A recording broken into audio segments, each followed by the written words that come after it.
Okay, here she is. It's covered storage. Gonna pop. This is on a swivel, so if you pull this up, it actually swivels up to make it shorter if you want to store it in a garage. This, a little nicked, but it's not really a big deal. And there's one scratch there. I know it seems big because we're close, but this bad boy, super strong, works really good. There's the trailer, that one little pole right there.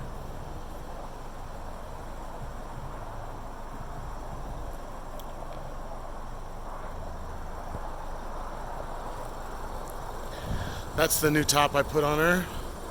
It's a Hardtop, so you could go really, really fast on it. It doesn't flap or anything. It does a pretty good job of coverage. It's black. I have it stored underneath. Here are the tires. They're pretty good. It's got 2 tires on both sides. There's a little bit of water. The trailer's been used, so you can just sew that up if you really care.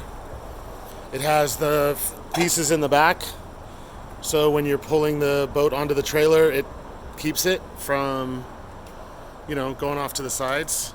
So you can just drive it in instead of, just hoping that you're on the trailer and you're swifting this way or this way on the lake. It is the Malibu. I bought it from Boulder Boats about 5 years ago. The XTI, it's a sunsetter, right, in case you want to see. There's the top. The black has some white spots on it. It's not perfect. It has white spots on it, on this part. I tried scrubbing it a bunch, but it doesn't really come off. This one here is for like wakeboards. They're thinner, so if you have wakeboards, those would work really well there. On the other side, I have one for a surfboard for surfing. It's much, much thicker. There's a lot more expensive. That's a flag holder there. The boat does come with a beginner surfboard, real big fatty, really easy to learn how to surf. And I have surf bags inside there as well. It has tanks on both sides. It costs me about $100, $125 to fill up every time I go to the lake. And she guzzles gas, so whatever. It's lake life. These 2 strips of Velcro. I have new ones I haven't put on, but I have 2 on both sides. That is for the surf wedge. It's like a triangle floating piece of hardware. You lay over the side and you just kind of stick on there. And what it does is it moves the wave over to one side so that you can actually surf. It makes a much bigger wave. This is the swim deck. It's really pretty. There are some cracks from over the years. Any boat from the mid-2000s is going to have cracks in its part. That is under. There is no pull fin here. There used to be, but it came off. So, actually it locked up. See that right there?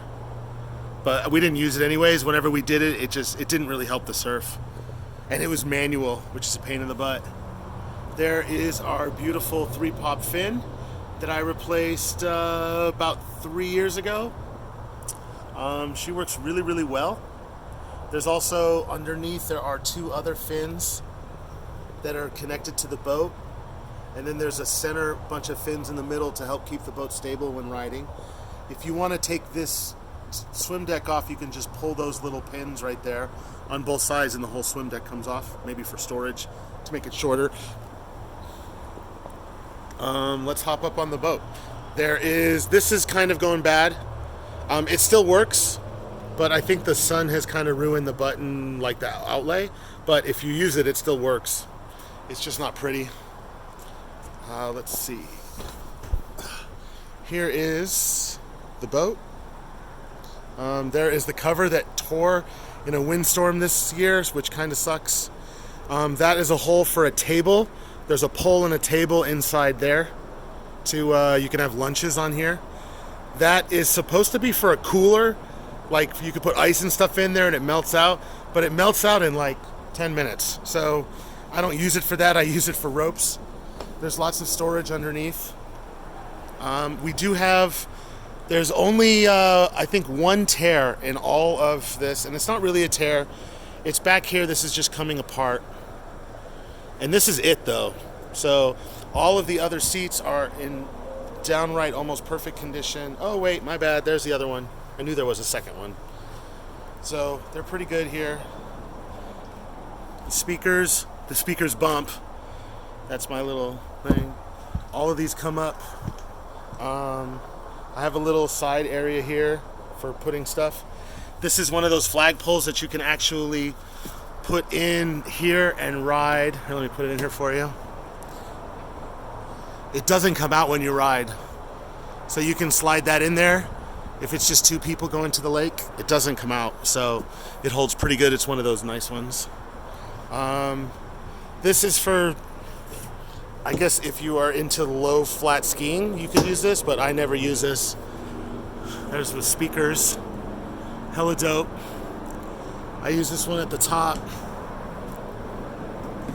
I have a a bungee style cord for tubing, which is super fun. You can really whip the kids around if you have kids.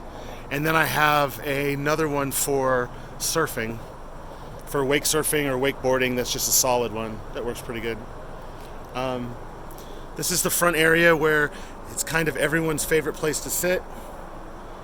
Here is the captain's chair that goes up and down, right? Lower, higher. The stereo's in here. I have a new stereo, I just haven't replaced it. But it's just because I'm tired of using my own Bluetooth. I'd rather use the boat Bluetooth. There's the connection to the back. That works really well. Everything works. I'm going to get a picture of the hours here in a second to turn it on. But everything works. All the lights work on the roof, everything. Glove right there. Let me open this bad boy and go to the front. Nice sit back, chill area. Speakers here as well. You can kind of get an idea a little bit. Right? Cup holders on top. There's cup holders in the side, and there's lighting inside here. It's not like super strong lighting. You can put LEDs in if you want, but this is from the mid 2000s, so it's not going to have that. Underneath here is where you would put your pin, which I'll lift up for you. Oh, before I do that, this piece is a seat that goes there, and there's a backing that slides down there so you can actually sit across. And the backing is clear inside here with all of our stuff. So I have tons of jackets and squares and like drinking squares, you know, where people can just sit and drink. There's the bungee cable. There's the there is the table for the back. Here is a tray, and then underneath that, we don't really use it. It was broken when I bought it there, so it fits, but I don't use it for anything. And then there is the motor. 340, Monsoon 340. She runs really good, starts up every time. I think one time the only problem I had with her starting was because we were at the lake drunk and we left her on all night playing music, and we woke up and the batteries were dead. So that is a whole different story. She's really, she runs, she spits up. She can do about about 55 miles an hour, so it's pretty fast. There's storage under here as well, which you can't really see, but there's the 2 batteries. 1, 2. I know there's that cover that goes up on top. There's a subwoofer. Like I said, she bumps really hard. I'm gonna turn her on so I can find. There's 2 switches here. It's to turn on both batteries, so I'm gonna turn her on really quick. You can hear. Back to this thing that I was talking about earlier. You can put a bag in there if you want to weigh down the front. There's the hole that you fill in the bilge pumps to pump out the water in case there's an issue. I check this all the time while I'm riding, just in case. And then this is, like I said earlier, this is the hardtop. Right, so it just goes right. It's a beautiful black, brand new. I bought it last season. It works really, really well. And I think that's pretty much the whole boat, right? I don't know if I can show. I'm going to take a picture of the hours. I believe it's in the 600 range. I got to remember how to get there, so I'm going to do that right now. That's it. Hi, I'm Teddy. This is my boat. If you want it, she's for sale. All right, cool.